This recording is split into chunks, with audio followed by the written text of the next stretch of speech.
The latest Pompey news, updates every day from the Pompey Sound news desk. John Messino is asked about balancing recruiting young talent for the future with players who impact the team now.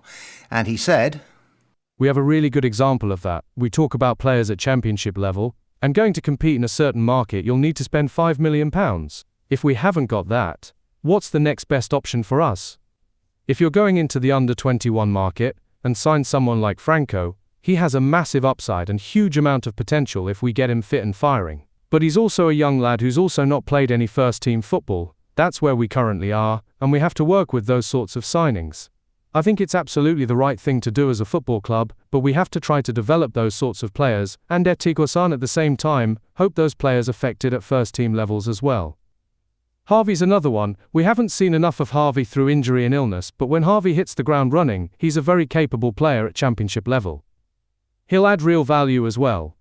Franco Ume is a slightly difficult one for John Messino because we bought him from Crystal Palace. We paid money for him from Crystal Palace, and we possibly got him at a bit of a knockdown price because he was injured. But I don't think anybody, I can't speak for the club, but I don't think anybody, any fans or journalists expected him to be out now. It looks as like December, maybe not until after Christmas will he be available. That's an unusual thing that you don't come across every day of the week. A club buying a player who is a young player who is injured and is going to be unable to play for you for the first third of the season, the first season that they're with you. Very unusual.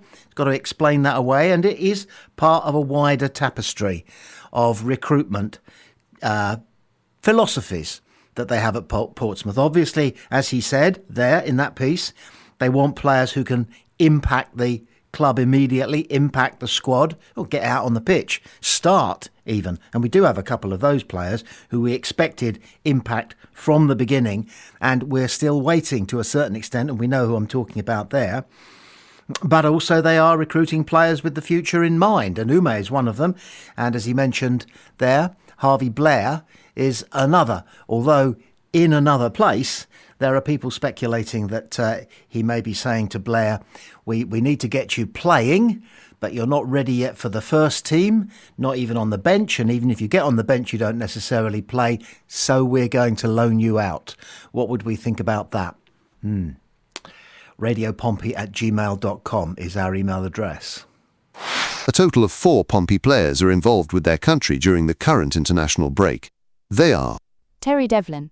Fresh from bagging a brace in Saturday's narrow defeat at Hull, the versatile 22-year-old is in the Northern Ireland squad for their final pair of World Cup qualifiers. Michael O'Neill's side visited Slovakia on Friday evening before welcoming Luxembourg to Windsor Park on Monday. Hopes of topping Group A were effectively ended last month, but there is still a chance of securing a playoff spot by finishing second. However, even if they miss out on that, Northern Ireland could also enter the playoffs through their performance in the Nations League. Devlin is looking to add to his 3 senior caps, having made his debut in a 1-1 draw against Switzerland back in March. Min-Hyuk Yang. Having represented the under-22s last month, the on-loan Tottenham winger has been rewarded for his early season form at Pompey, with a call-up to the South Korea senior squad. With qualification for next summer's World Cup already in the bag, they will continue to prepare for the tournament, with a couple of friendly matches. Bolivia make the trip to Daejeon on Friday before a meeting with Ghana in Seoul on Tuesday. Min-Hyuk has previously been capped once by his country, featuring in a World Cup qualifier against Jordan back in March. Mackenzie Kirk. Pompey's deadline day signing is in the Northern Ireland under-21 squad that are continuing their quest to qualify for the 2027 UEFA European U21 Championship. They welcomed Lativa to Belfast on Thursday before travelling to Group F leaders Germany next Tuesday.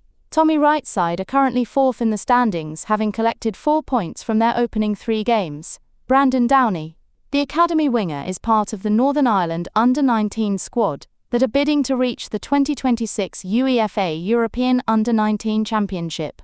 All 3 matches takes place in Malta during this window, with Gareth McCauley's side facing their hosts, as well as Azerbaijan and the Czech Republic. They need to finish in the top 2 of Group 13 to guarantee progression to the elite round of the qualification process in the spring. From a purely selfish first-team squad point of view, Pompey first-team squad point of view. The ones that we have to be interested in are Terry Devlin, because we don't want him to be knocked about or come back exhausted from his efforts. It looks as though Northern Ireland are going to be part of the playoffs for a place in the next World Cup, because although they could have been eliminated as a result of that very last-minute goal against Slovakia, which made the score 1-0 to Slovakia, other results meant that they will still finish in a playoff position. So they'll be in the playoffs, so they don't have anything really to play for midweek. So hopefully people such as Terry Devlin might have an easy time or might even get a rest to help the club. Mackenzie Kirk, well, he's got, or his side has got, his under-21 side, have got a testing game against Germany midweek, Germany under-21s, and we don't want him to come back exhausted or limping. So we'll just have to wait and see about that, because there remains the possibility that he could be a first-team pick against Millwall. That possibility is there. A lot of people are saying that Colby has earned himself a break, a rest, maybe even go away for a couple of weeks and get some sun. That's what people are saying. We're not necessarily saying that at Pompey Sound, but we do want Mackenzie Kirk to come back in one piece.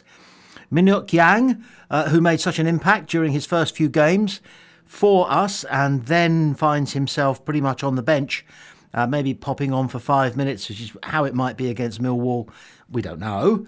But again, we don't want him coming back, not only tired, not only possibly limping, but possibly jet-lagged as well, because he's travelling almost halfway around the world and back again with his country, which has qualified for the World Cup.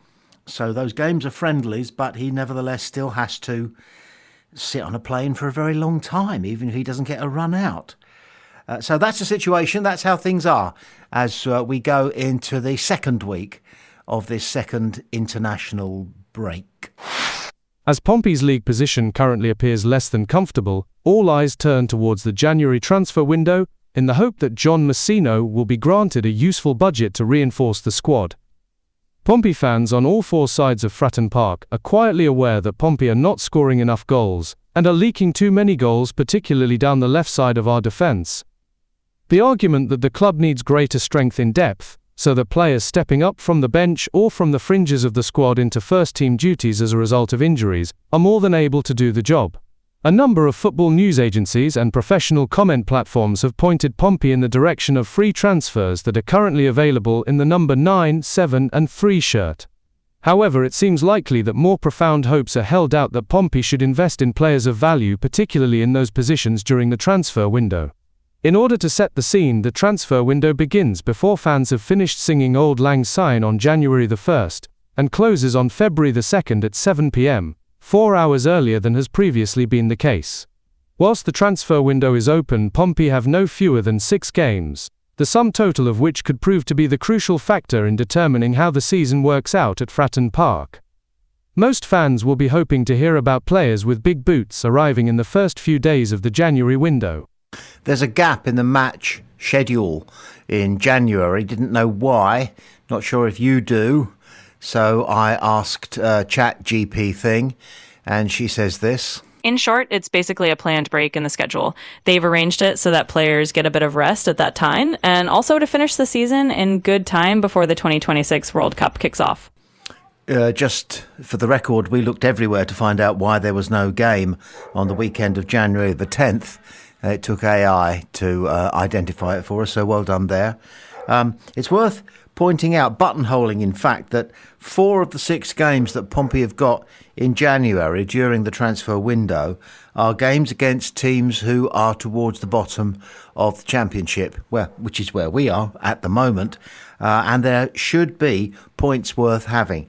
So I suppose it's simplistic, but you could say that if we make some decent signings right at the start of the transfer window, then we could be in a position to pick up, a better position to pick up some of those points.